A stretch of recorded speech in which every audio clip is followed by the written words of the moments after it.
Hey guys, Nick here with Nick's Collectables. I know I haven't done one of these in quite some time.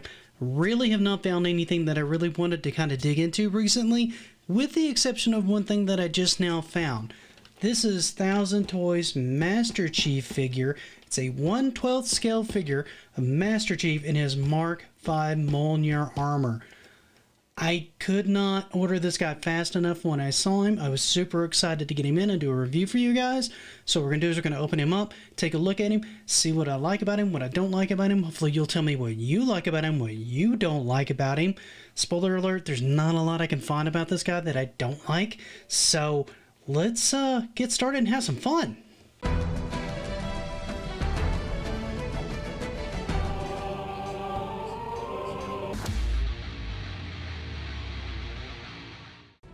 Okay, now we got this guy out of the box. Let's go ahead and take some measurements real quick. Looks like he's right around 7 inches tall and fits in pretty well with a lot of Revoltech and Figma lines. Here he is next to Revoltech's War Machine, and you can see how close they are in size. You can also see he has a ton of accessories, primarily a ton of hands to make sure that they can hold the arsenal that they packed with him. He also comes with not one, but 2 pistols and attachable holsters to put them in. But before we go too far into how all the accessories and the like attach to him, let's go ahead and look over the figure himself. One of the first things I noticed is how naturally and easily he moves. The joints don't make any sound when they move, they just move in almost in position you'd want him to be and stay there. They don't feel loose, they don't feel wobbly, the whole thing just feels really well constructed. Tell you what, let's move this guy in a little bit closer again so we can take a look at how well he moves. His head moves side to side pretty well. Up and down seems a bit odd though. The entire torso seems to tilt down, as you can see here. Moving him around though is pretty easy. There's no weird hitches or positioning. Even extending it outward is smooth, with the top shoulder plate moving out of the way to allow movement to happen more naturally. He bends at the elbow really nicely, and the whole arm seems to be able to move forward to allow a wider range of positioning to hold weapons. Don't get any bicep twist though, which shouldn't be an issue given how far forward the whole arm can actually move. He even has movement at both the chest and the hips, which is nice because I often only see one or the other in any given figure. Lastly, there are his legs, and this is pretty much what you would expect. They have good motion to the side, front, and back, as well as good articulation on the foot. He has side-to-side motion here, front to back, and toe articulation, which are all what you would expect out of a figure like this. Just toying with the positioning of this guy is kind of a joy. He's so easy to get moved into different poses that you would like, and then he just stays there. He's so well constructed and so well balanced that it just basically seems to take all the balance and fiddling out of posing him, which is pretty damn impressive if you ask me. Since we've gotten construction and mobility out of the way, I think the next thing we should probably look at is how well they did on the details. And honestly, I think they've nailed it. Just look at the head sculpt. Everything has been faithfully recreated to give him that iconic look.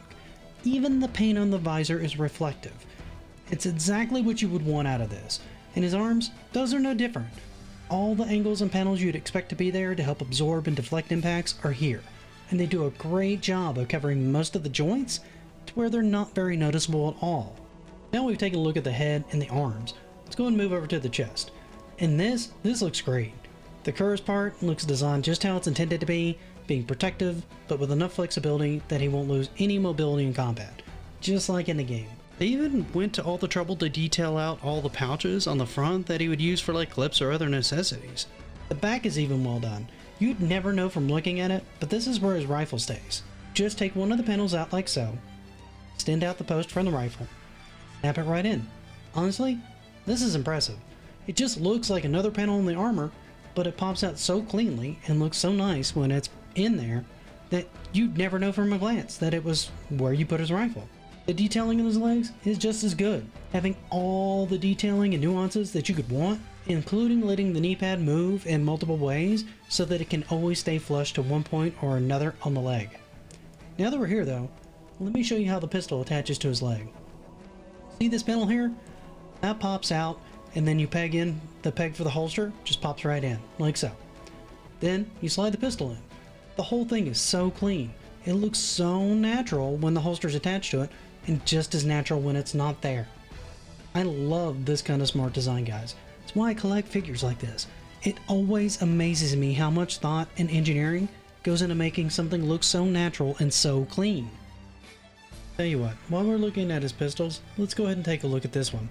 You can tell even at a glance they put a lot of time into this, which is great, because sometimes this is where things get skipped. You get the shape of the weapon, but not really a lot of detail. That's not the case here.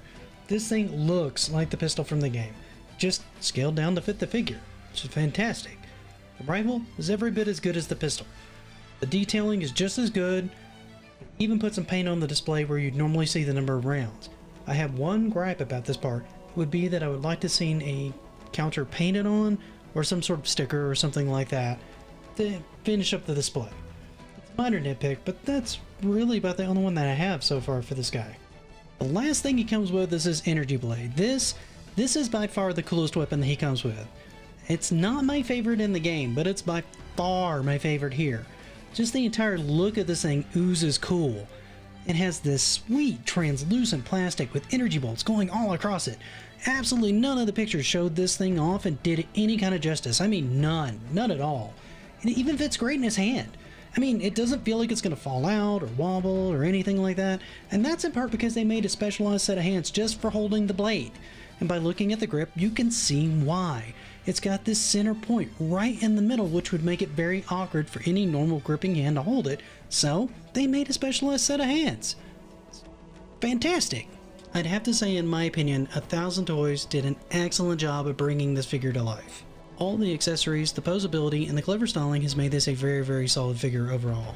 I can only come up with a few negatives. One's the display on the gun that I alluded to before, and the second, more serious one, is his hands. The posts you peg him into are a little on the small side, and they're a little short. So sometimes I had his hands fall off, but it's a minor complaint. I just recommend that before you put any weapons in his hands, you do it before you attach the hand to the main figure. It's a little easier and stands less of a chance of it popping off and ending up rolling around on your floor while you're trying to put something in his hand. That said, if you're a fan of the series and want a more posable action figure version of Master Chief, totally recommend this guy. The few drawbacks that he has are so minor that they're hardly really worth mentioning at all, so I don't really have any reason not to recommend him. So, what are you waiting for? I mean, if you like Master Chief and you like action figures, you're gonna love this guy, I promise. I'd like to take a minute before you guys go to just kind of thank everybody who stuck it out towards the end. I always appreciate it when you guys hang out and watch all my videos. If you guys like this one, if you would, go ahead and give it a like, and then if you don't mind, go ahead and hit the subscribe button and the notification bell if you like some of my other content. That way you don't miss anything that I do in the future. But until next time, happy collecting.